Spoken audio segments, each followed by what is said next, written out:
If you have an interest in horses and love learning more about horses, the horse industry, teaching, or even managing your own horse business, then you're in the right place. We would love you to join us on our mission, which is to improve the lives of horses around the world through the education of riders, handlers, and trainers. So get comfortable, listen in, and enjoy. This is another of our popular Listener's Choice interviews, which we're playing over the weekend. We've chosen the most popular interviews for you to select the Listener's Choice winner. If you're not sure how the Listener's Choice competition works, have a look at horsechats.com/choice for the rules and the leaderboard.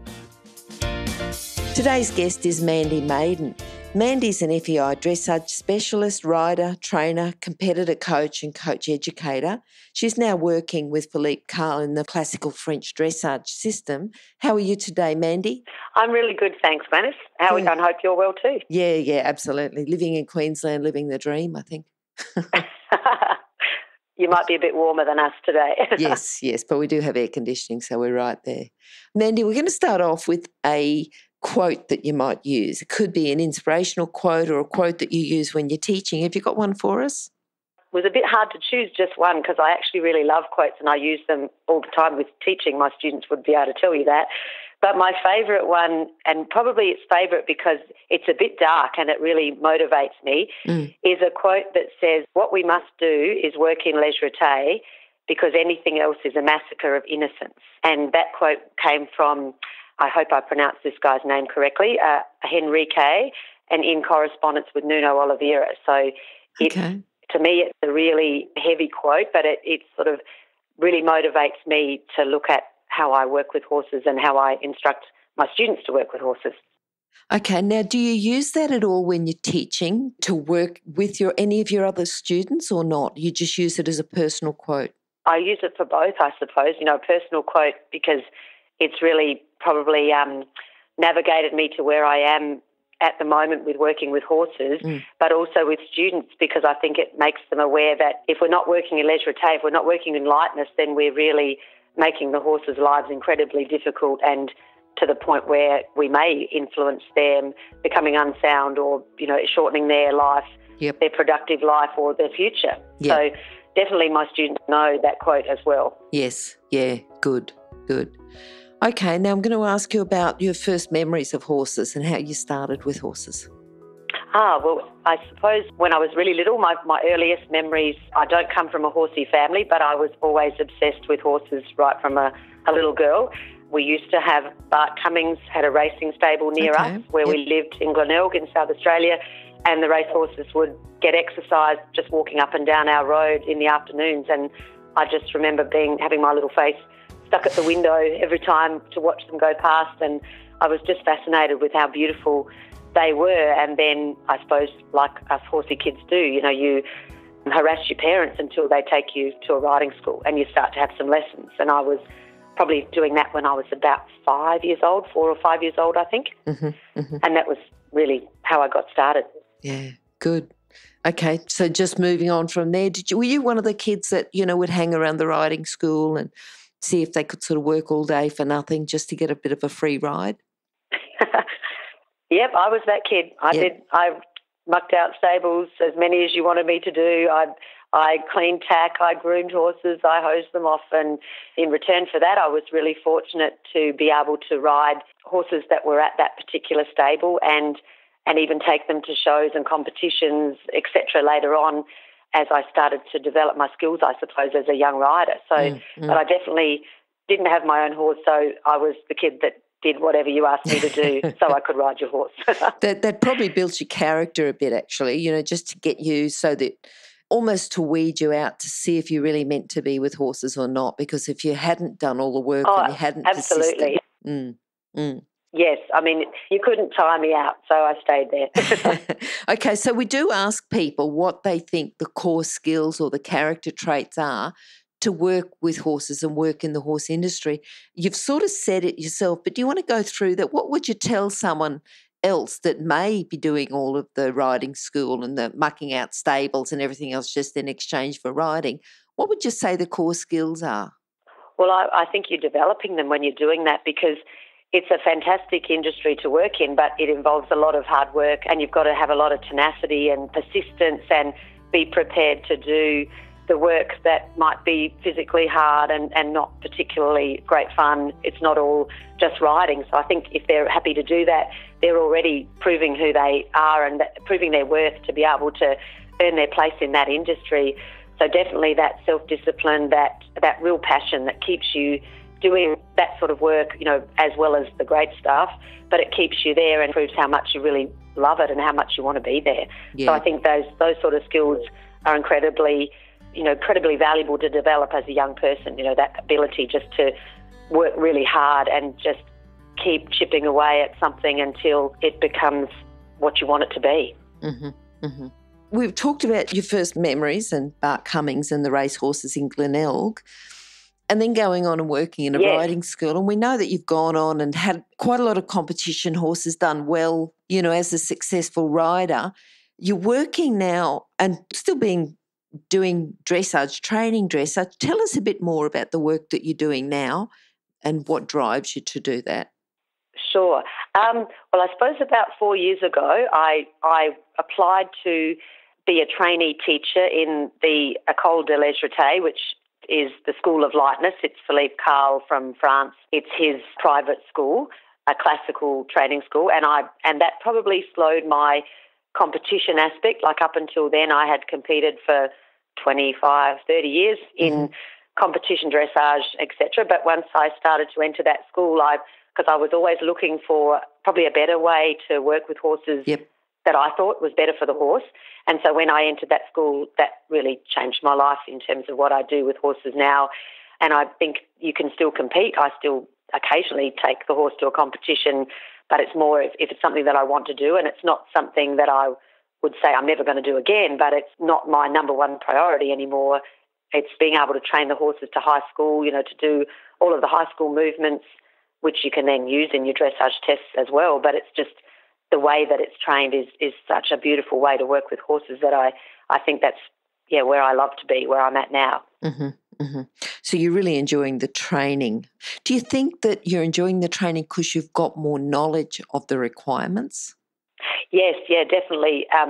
Training only probably becomes something you really like to do when you start to develop a level of competence and you've got the theoretical knowledge that it's developing. I mean, I always think one of my other favourite quotes is, it takes 2 lifetimes to learn everything about riding, so we're never going to get to a point where we know everything, but at least once you start to get into that, first lifetime and you start to have studied it a lot, then it definitely becomes so much more enjoyable because you can start to see why things happen and how you can assist the horse to be in the right balance to do that particular movement, or you just make it easier for the horse. And if something's easy for a horse, they'll just offer it, and it's so amazingly effortless for them. We just have to make sure that we are the least possible hindrance we can be. So the more you know, the less of a hindrance you can be. And then the training becomes great. Whereas I think back when you're first learning, like I still work with lots of riders that are just beginning, and I sort of say to them, look, I sort of almost feel sorry for you a bit at the moment because this won't feel great for a long time. You've got to put the hard yards in and really develop your skills and develop your knowledge. In a few years' time, it might start to feel like it's easy, sitting trot or, riding transitions or, working on your lateral work. It's not easy until you've got a bit of water under the bridge, I suppose, too. Bit of miles on the clock. All right. So we talked about, having a career with horses, and you talked about it being hard work. Yes. But, having tenacity, persistence, self-discipline. But now that you've put the hard yards in, you're still learning, you're still progressing. What do you think the keys are to excelling in what you're doing at the moment? Because it's more than just persistence and self-discipline. It's a lot more than that. So what do you think the character traits are that now that have been you've been able to bring out in you, French dressage, this system, or something that you found within yourself to be able to undertake this type of study? I think it's that real commitment to a lifelong learning, and probably you need to sort of almost leave your ego behind a little bit because you have to have that humility to say, I've got to get a little bit better every day. I never really arrive at that point where now I'm, fantastic. Now I can do all of these things. It's more that you've got that humility, being able to just, I suppose, chip away at something and try your best every day to be a little bit better than you were yesterday, that commitment to that. And it's got to come from a passion. You wouldn't want to choose this life if you really were only partly interested in riding horses and partly interested in wanting to work with horses. Maybe on Tuesdays you wanted to play golf and on Wednesdays you did tennis, but Thursdays you did horses. It wouldn't work. It's got to be a total passion, like a total obsession, really. My husband would probably agree with that I think you have to be a little bit weird to really want to be obsessed with that. And, there's probably not many people that want to dedicate their whole life to it, I suppose. And, that you just live it, breathe it, think it all the time. Whenever there's an opportunity to read another book, I'm always reading, or if there's an opportunity to go and watch another instructor or another trainer, I'm always trying to be there. So, it is probably a bit of an obsession, which sounds a bit difficult, doesn't it? No, I understand. But then you reap the benefits of that. Yes. Yeah. Okay. All right. Now, I know you've talked about Philippe Carl. Is there anyone else that's influenced you as much as, or someone that sort of got you to the point that you are now? Yeah, well, definitely before I had come into contact with Philippe Carl, I was also looking at a lot of the old masters, the Francois Boucher, La Guidinière, Steinbrecht, even more recent masters, Nuno Oliveira, Franz Maringer, Tom Roberts, a good old South Australian as well, in the dressage field. And then also I spent a lot of time studying in a horsemanship field as well. So people like Tom Dorrance and Ray Hunt, I did a lot of reading on what their philosophies were about working with horses. And then more recently, Neil Davies, another Australian, has written an excellent book on fear-free horse training, which I really loved. Ross Jacobs, another Australian, on the essence of good horsemanship. So there was definitely, I was looking for more than just the German training scale and how do I ride a better half pass and how do I do tempi changes and how do I do a Grand Prix dressage test. I was looking for more of that connection with the horse because I started to realise that if I do that better, all of that Grand Prix stuff becomes achievable. The horse can do it anyway if I just can find a better way to communicate with them. So so those people were sort of like, I suppose, almost little signposts for me along the way, along the journey. I learned so much from looking into what they had found out about horses and what their philosophies were. So just sort of putting you in the right direction then.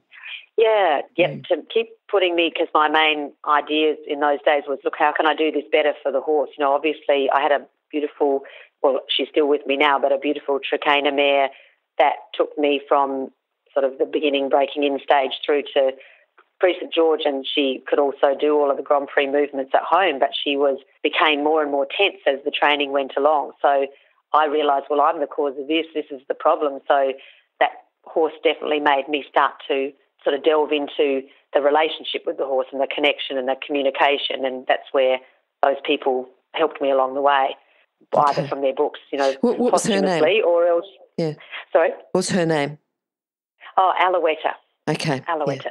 Yeah. A beautiful mare she is, and she was my most successful horse to date, I suppose, in terms of competition. We went to the Nationals in Sydney every year for about 4 or 5 years in a row, I think, and we were second on the good old Horse Magazine leaderboard at the end of one season. But, fabulous horse who could have done so much more, except she was held back because she had to put up with me. But she taught me an amazing amount, and I so often wish I could start her again now with knowing what I know now, like we would all say. But, she's just a fabulous horse, beautiful girl. Are there any other horses? She's just the standout one. Oh, actually, one of your questions was about that, wasn't it? Horses that inspire you. And I thought, gosh, they all inspire you, all for different reasons. She was fabulous because she tolerated me and she just took me to an amazing level. Like I just thought some little kid that used to ride in Glenelg would be able to go and do that level of work. That's, to me, it was incredible that she could take me there. But I also have had, a beautiful thoroughbred horse who I did eventing with, and the same thing. I just think, wow, look at what that horse would do for me, and with my limited level of skill. And my current riding horse, was probably the one that made me keep looking for the classical system, because she perhaps wasn't as fancy and as flashy as the Trakehner mare. So in competition, we were sort of a bit always the bridesmaids. Like we'd do a nice test and she would try her best, but we weren't the prettiest, the most amazing moving. So I kept thinking, well, I'm holding her back. How can I show what she can really do? So that made me start to look into Leisure Plus, she was a horse that was much heavier and a stronger horse. So we were very much on the forehand. We were very much sort of hindered by that incorrect, balance falling to the shoulders. So balance really started to make me think I've got to learn a bit more about this. But yeah, and I have a super young horse at the moment who's a lovely, talented guy, but a little bit quirky in his mind. So he makes me have to really keep exploring how can I communicate this better? How can I work with him? So I think they all, they're just all amazing horses to work with. Yeah, good. Wait, can you hear anything? No? That's because we're waiting for someone with a good quality horse product to be advertised here. If that's you, then contact us, horsechats@horsechats.com, and we'll send you the details. Thanks. What about your proudest moment? Yeah, I was thinking about that too, and I think to me as a horse person and as a rider, I'm probably the proudest when my horses, when I take them somewhere. So if we go and do a demonstration ride somewhere, or we recently did a masterclass for Leisure, and if I take them there and they are completely relaxed and they're really happy and they go up to people, they're not worried about being in a big crowd, I'm really proud of them then, because I think at least I've sort of tried to do my best to bring up well-adjusted little four-legged citizens, that they love their work, they're really happy in what they do, they're really sort of well-adjusted, like they're not spooky, they're not scared, they're not tense, they're not grinding their teeth or sticking their tongues out, or, they just do what, Mum asks them to do, and they go, yeah, sure, let's do that. And they're full of energy and enthusiasm, and, they've got expression, they're joyful. That makes me proud, because I think, that's who they want to be. They're not out there looking like little slaves or looking like Andrew McLean coined that term, learned helplessness. And I think, I see a bit of that in competition horses, and that really makes me sad. Whereas these guys, we're not the best, in the bunch by any means, but we're really joyful and we have a good time together and it's fun. And, and they're the horses too that are angels for the vet or the farrier. So that makes me proud as well. But I suppose the most recent proud moment was I've just sat my written exam for my Leisure licence, and I had to do an hour and a quarter presentation on my mare, which involved lunging work on the cavesson, in-hand work, as well as riding. And that I was pretty proud of her, because she was amazing. She just was totally with me the whole time. And, the hour and a quarter just went like that. She just was totally available. Whatever I asked her to do, she's like, yep, sure, Mum, let's do that. Yeah. Fabulous horse. So that makes me proud of them. Good. Tell me what your biggest challenge has been. I'm thinking not just recently, but, within your lifetime of horses. Okay. Well, I was thinking my biggest challenge probably is always to sort of live up to what I want to achieve, in the sense that, I'd like to make things better for every horse that I come into contact with. So sometimes that's easy because, a student comes to you and they're really open to change. Yep. Sometimes it's a little more difficult because they might not necessarily see the immediate benefit of what you're trying to achieve. So that can be a challenge too. But they're probably the hardest things I've had to deal with, which is pretty minor, isn't it, in terms of what other people would be dealing with.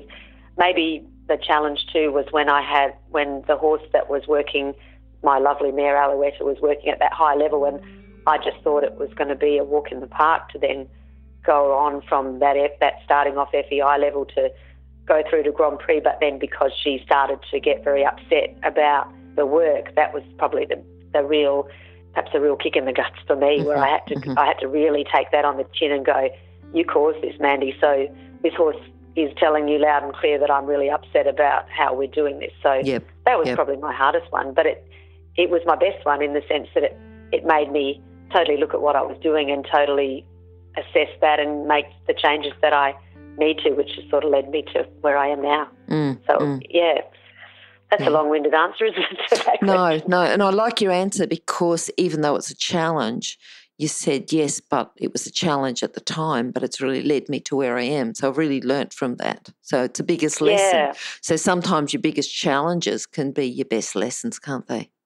I think so. And I always say that to students too, like, find the good. So, with everything that you might think at the time it's really difficult, you're having trouble with flying changes, or a horse that won't go through the water jump, or a horse you can't get on the float, or look for the lesson in that. Like, find the good in there, that there's always going to be a massive learning opportunity in there for you if you look for it and you take it out, rather than just get upset or get demoralised or give up, then you miss that chance. So, yeah, I think that's probably really important for all of us to look for that, instead of see the obvious of, oh, I can't do this, this is terrible, it's not working.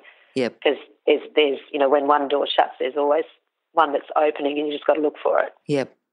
Okay, now put on your coach's cap or your instructor's cap. Yep. And think about people that you're training. What do you think is a common challenge that they've got, and how would you correct it? Yeah, well, I thought about this one a lot too, and I was particularly thinking that probably currently the modern sort of style of riding is putting horses in a bit of big trouble in terms of their balance. And so the problem that I see the most often is that horses are out of balance, and therefore balance for a horse is life or death, or it's relaxation or it's tension, depending on whether they've got their balance or they haven't. So to me, that's the biggest issue to address. And if you even take that back a step before you can really help the horse with their balance, the rider has to be in balance. So, of course, it's position, working on your own position so that you can be in balance, and then you can start to offer the horse a lifeline as well to start to change their balance. So, so that's probably the two areas that I try to really hone my coaching into. Is horses can only go as well as you ride them, so we need to make sure that we're riding as well as we can today, and then a bit better tomorrow and a bit better the next day. So absolutely working on position and the balance that comes from that, so then we can start to address the horse who's already naturally on the forehand by nature, but then when we sit on him or her, we put them even more on the forehand. So can we start to redress that that balance aspect with our knowledge too? But definitely starting to look at the rider first. You can't sort of bypass that, I don't think. No, it's a bit hard to, isn't it? Yeah. If you're an equestrian coach or a horse riding instructor, or even if you aspire to be one, have a look at the free video series for horse riding instructors on the Horse Chats website. Go there now, have a look, horsechats.com. Okay, now what about a book? If you've got a book you could recommend for our listeners? I've got a million books because I love books. But I think to sort of understand the current state of dressage, I think the best book to read is Philippe Carl's book, of course, I would say that, but his book called Twisted Truths of Modern Dressage, because it's a really interesting, thought-provoking, challenging book, because it's not just an instructional book, but it's also a book to make you really think about what we're currently doing with horses and riders and how we're working horses, and is that the best for the horse? And I think that's a fantastic book. Perhaps to sort of address a little bit the cultural decline a bit of where equitation is, at the moment, and particularly the competition aspect of it too. So I think that's a super book.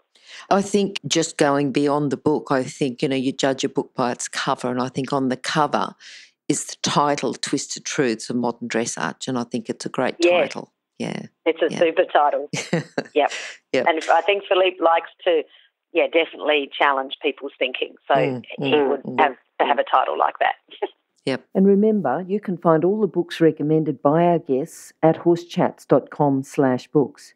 You can have a look at the guest page for the individual book they recommended, or just look at the recommended books by order of popularity at horsechats.com/books. All right. Now, Mandy, you've got, you're really happy with the way things are going with your horses, with your training, with your riders. What are you looking forward to? Is it more of the same? Have you got some riders that you're excited about? You tell me what you're looking forward to. I suppose probably I'm not that exciting like that, because I really You're just happy love the doing what you're doing. The next day, ride every day, teach every day, keep learning, studying. Definitely, students always inspire me, whether it's the lady that I teach who is in her 70s who hunts twice a week and is still trying to work on her dressage. She's super inspiring. And then you have, the little beginner boy who is just first learning to canter on a horse. That just keeps you going every day. And then you get the opportunity to work with some amazing people as well. Like I have recently had Edith Capel, who is an instructor from Hungary who works in Les Retais, who stayed here for a week, and we got to work with her every day. So those things are definitely things you're looking forward to. But just the everyday, work with the horses, work with the riders, and chip away at my own, riding as well. That to me that's a good life. Good. If you can do that every day, that's pretty darn good. Sure. Yep. Now, Mandy, can you sum up your philosophy into a lesson today so a listener's got something to take away and think about for the day? Yeah, I thought about that a lot too, because I could talk forever about a whole lot of different things. So to me, a few things that were really important, I was chewing over those, and I think it comes back to that word balance again. So I think that if riders can really, really start to honestly look at balance, first of all in their own sense, and I would strongly recommend people just to try this little exercise. And in Les Retais, we're often known as those classical riders that have their hands up all the time, and that's a good way to sort of, I suppose, poke a bit of fun at us as well. But if people honestly rode, and maybe just do it at home when no one's watching you, with your elbows at your side and your hands up higher, maybe like as though you're holding a book that you're reading, and just sit on your horse like that, walk, trot, canter for a couple of weeks, and just see how that starts to change your balance. Because if we have that sort of obsession with our hands really low, then the tendency is that also makes our shoulders tip forward, particularly when we're learning to ride. And so I think just carrying your hands a little higher for a couple of weeks and just seeing what that does to your core and your balance and your position, that would be something that I would recommend everyone to have a try. And from then their horse's point of view, if you're acting upwards with your hands, you're acting upwards in the corner of the horse's lips when you use the bit. So you're not acting in a downward action and squashing the tongue and squashing the bit against the bars of the mouth, both of which are really painful for the horse and then therefore causes contractions and et cetera, et cetera. The horse becomes more contracted instead of being more relaxed. So I think that's a win-win. If the rider tries to act upwards with the hands when they're applying a rein aid, then it can have a positive effect on their balance. And also from their horse's point of view, you might start to get more mobility of the jaw. The horse starts to really mobilise the mouth, the tongue, and demonstrates its relaxation that way too. So yeah, I think that could be a win-win. I reckon that would be the lesson I would like to suggest people give themselves a go. You can do it yourself. It's not something that you need to go and book into. You can just do it as a study lesson at home. And I think even if you think of a rider, just picturing a rider with their hands up and hands down, you might picture a rider who's forcing their hands down who does become a bit round-shouldered and leaning forward, whereas a rider with their hands up is looking up and shoulders back and sitting tall. Yeah. So just that picture itself is good. I was a kid in the round yard just to see if I could, just to see how long I could go before the book fell off my head. But that was, and it does work after a while. But I think definitely that feeling that you can become more vertically balanced and therefore start to offer your horse a better balance too. I think that would be something that it could be quite life-changing, I think, for riders if they gave that a go. Not that we're saying keep your hands up all the time, but it just use it to change your balance for a little while and see what happens. Good. Now, how can people contact you, Mandy? I'm not super duper with websites or anything like that, but email is good. Okay, yep. So my email is sjmaiden, MAIDEN, @tpg.com.au. That's probably the best way to contact me. If they look at Philippe Carl's website, I'm also listed as one of the trainee teachers, and that has my contact details as well. So that's another way to contact me, and hopefully I'll be good at replying because you tend to spend a lot of time outside with horses and not always a lot of time inside doing correspondence. Sure. And your contact details will be available on horsechats.com/Mandy Maiden as well.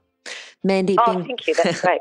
Been very good talking to you today. I'm sure that everyone's going to go away and even just walk away, walk away, carry your hands a little higher, look up, shoulders back. Yep. Yeah, just see what that does for you. Yep. All right. Thank you very much, and hopefully we'll catch up again soon. Thanks very much, Glenys. Thanks for the opportunity to chat. Bye-bye. Bye. Now, if you're still there, you probably know that I'm absolutely passionate about education within the horse industry. That's why I host this podcast. My other venture is Online Horse College. Have a look now at onlinehorsecollege.com and I'll see you over there. Remember that our comments and instructions are general in nature and do not take into consideration your individual horses or your individual ability and circumstances. If you enjoyed this podcast, then please leave your comment below.